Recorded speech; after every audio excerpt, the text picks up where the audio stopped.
दोस्तों, आज से करीब 335 मिलियन साल पहले हमारी पृथ्वी कुछ ऐसी दिखाई देती थी। हमारी आज की सारी कंट्रीज तभी एक हुआ करती थी। चारों तरफ सिर्फ एक ही महासागर हुआ करता था। पर आखिर जुरासिक पीरियड आते आते ये जमीन छोटे छोटे हिस्सों में क्यों टूटने लग गई और आखिर कैसे हमारे देश इससे बनने लगे, तो आज के इसी वीडियो पर हम यही जानेंगे। तो वीडियो को अंत तक देखना। उससे पहले इंट्रो शुरू करते हैं।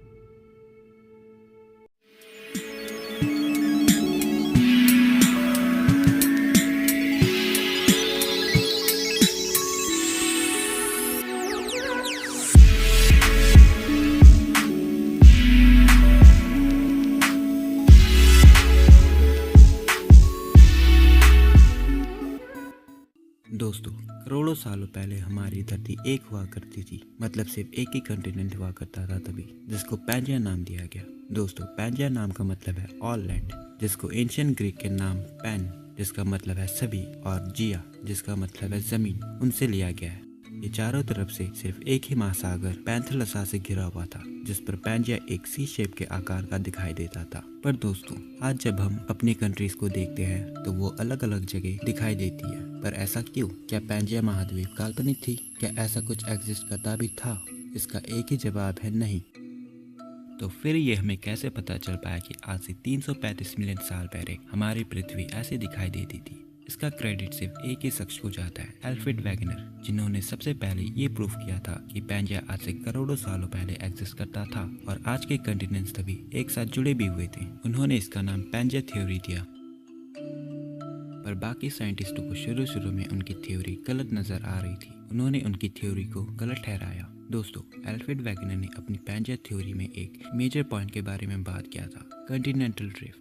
तो अल्फ्रेड वैगनर का ये मानना था कि जो आज हम अपनी कॉन्टिनेंट्स को देखते हैं वो पैंजिया से ऐसे बने थे। करोड़ों सालों से चलता हुआ कॉन्टिनेंटल ड्रिफ्ट ऑस्ट्रेलिया अभी भी चल ही रहा है, करीब 1 to 4 सेंटीमीटर पर ईयर की स्पीड से।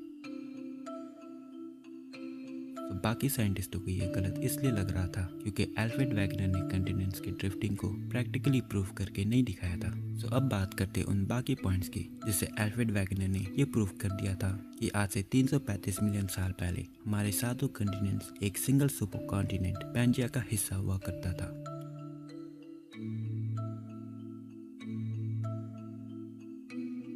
तो दोस्तों, अल्फ्रेड वैगनर ने पैंजिया के एग्जिस्टेंस को लेके पहला प्रूफ कॉन्टिनेंट्स के शेप को लेके दिया था, जिनमें उन्होंने बात किया नॉर्थ एंड साउथ अमेरिका और यूरोप एंड अफ्रीका की कोस्ट लाइन को लेके।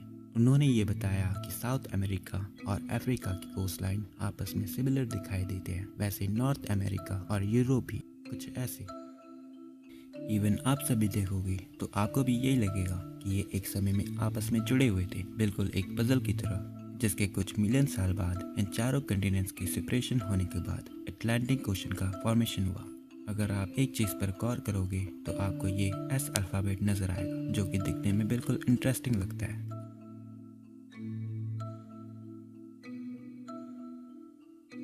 अब अल्फ्रेड वैगनर ने कंटिनेंट्स के शेप के बाद अगला जो प्रूफ दिया था वो था एपलेचियन माउंटेन्स का। दोस्तों, एपलेचियन माउंटेन्स तभी के समय का ही एक पर्वत है जो कि ईस्टर्न यूनाइटेड स्टेट्स पर लोकेटेड है। दोस्तों, ये पहाड़ी कम से कम 2000 माइल्स यानी 3200 किलोमीटर जितना लंबा है। ये कनाडा के न्यू फाउंडलैंड एंड लैब्राडोर से लेके यूएस के सेंट्रल अलाबामा तक फैला हुआ है। अब जब पैंजिया का समय हुआ करता था तब एपलेचियन माउंटेन्स का ग्रुप यूएस तक ही नहीं यूरोप तक भी फैला हुआ था।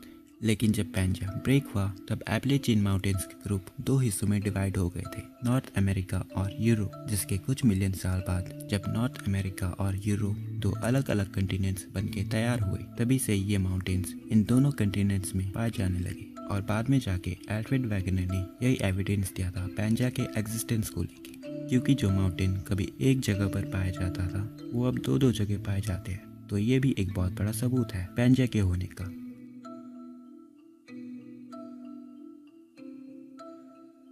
अब अगला जो अल्फ्रेड वैगनर ने प्रूव दिया था वो दिया था उन्होंने फॉसिल्स पर, और जो कि सबसे इम्पोर्टेंट भी यही है। अब अल्फ्रेड वैगनर का इन पर स्टडी के दौरान इनको कई सेम फॉसिल्स अलग अलग जगहों में मिले, जैसे कि लिस्टोसॉरस जो कि साउथ अफ्रीका, इंडिया और एंटार्क्टिका इन तीनों देशों में पाए गए। ऐसे क्लोसोप्टेरिस जो कि एक प्लांट स्पीशीज है, वो south America, Africa, India, Australia, New Zealand और एंटार्क्टिका इन सारे कंटिनेंट्स में पाए गए। यानी पूरी साउथर्न पैंजिया गोंडवाना पे। और इसी तरह मीसोसॉरस भी ये ब्राजील में पाए जाते थे, पर पैलियोंटोलॉजिस्ट के रिसर्च के दौरान इनके अवशेष वेस्ट अफ्रीका में भी पाए जाने लगे। तो ये कुछ प्रूफ्स अल्फ्रेड वेगनर ने अपनी पैंजिया थ्योरी में दिए थे, जिससे कि उन्होंने ये प्रूफ किया कि आज से करोड़ों सालों पहले सुपर कॉन्टिनेंट पैंजिया एग्जिस्ट करता था और ये कोई काल्पनिक भी नहीं था। तो ये थी दोस्तों पैंजिया की कहानी, और मिलते हैं अगले वीडियो पर एक नए टॉपिक के साथ। चैनल को सब्सक्राइब कीजिए और ऐसी जानकारी पाने के लिए।